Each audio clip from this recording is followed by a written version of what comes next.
Okey, kali ni saya nak kongsi kisah kejayaan tim Go Greenmatic di mana beliau ni pada Mac 2025 beliau kehilangan pekerjaan. Sekarang ni beliau menjadi pengusaha kereta sewa sepenuh masa bersama Go Greenmatic. Dan beliau menguruskan 3 kereta sewa.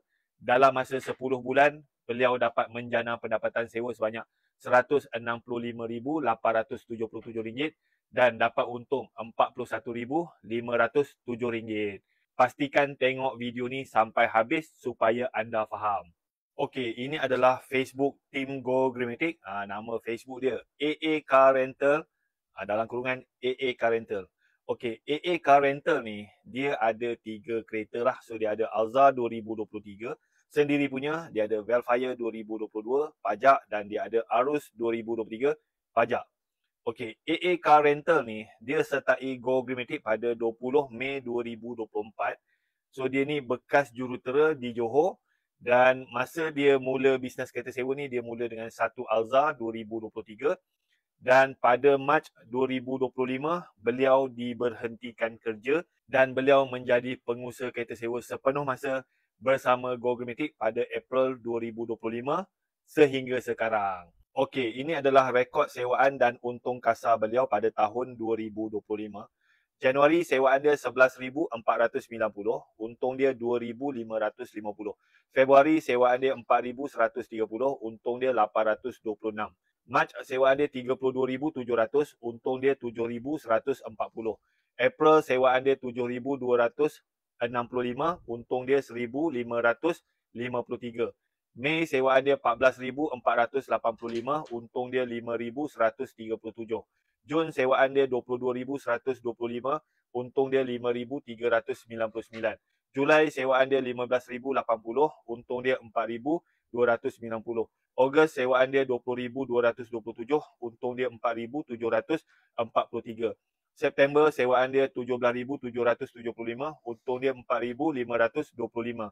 Oktober sewaan dia 20,600, untung dia 5,344.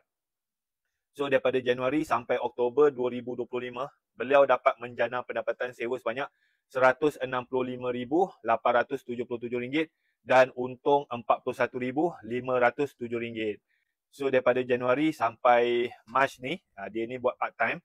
So tak banyaklah dia punya keuntungan. Tetapi start April sampailah Oktober dia buat bisnes kereta sewa ni sepenuh masa bersama Go Greenmatic. So dia punya keuntungan tu makin lama makin meningkat.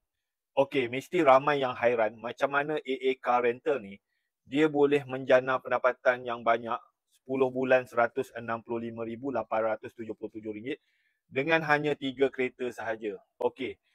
Macam AA Car Rental ni, dia berdaftar menjadi rakan niaga Go Greenmatic. So AA Car Rental ni, dia boleh sewakan kereta yang dia urus dan dia boleh sewakan kereta rakan niaga Go Greenmatic yang lain seluruh Malaysia. So Go Greenmatic ni kita ada lebih 3,000 rakan niaga seluruh Malaysia. So sebab itulah dengan 3 kereta saja, dia punya pendapatan sewa dia sangat tinggi dan keuntungan dia pun lebih tinggi. So dekat sini ada tak sesiapa yang berminat nak belajar macam mana nak menjana pendapatan daripada bisnes kereta sewa dengan Go Greenmatic? Alright, untuk join Go Greenmatic, kita kenakan yuran pendaftaran RM300 setahun. So kita sediakan group support, training, sistem laman web, template dokumen sewa, bahan-bahan pemasaran, sistem untuk tapis pelanggan. Dan kalau you perlukan kereta ataupun motor, Go Greenmatic pun kita boleh bagi kereta dan motor dalam bentuk pajakan. Tak kisahlah you masih bekerja ke, dah tak bekerja ke, suri rumah ke, duduk bandar ke, duduk kampung ke, kerja kerajaan ke, kerja swasta ke, duduk luar negara pun boleh buat bisnes kereta sewa ni. Ada kereta ke, tak ada kereta, tak ada masalah. Alright, so kalau you nak join Go Greenmatic, you komen nak join, you screenshot video ni, you pergi dekat saya punya bio, you message saya cakap nak join team Go Greenmatic. Like, follow, komen dan share kalau nak belajar macam mana nak buat bisnes kereta dan motor sewa dengan betul. Boleh-boleh.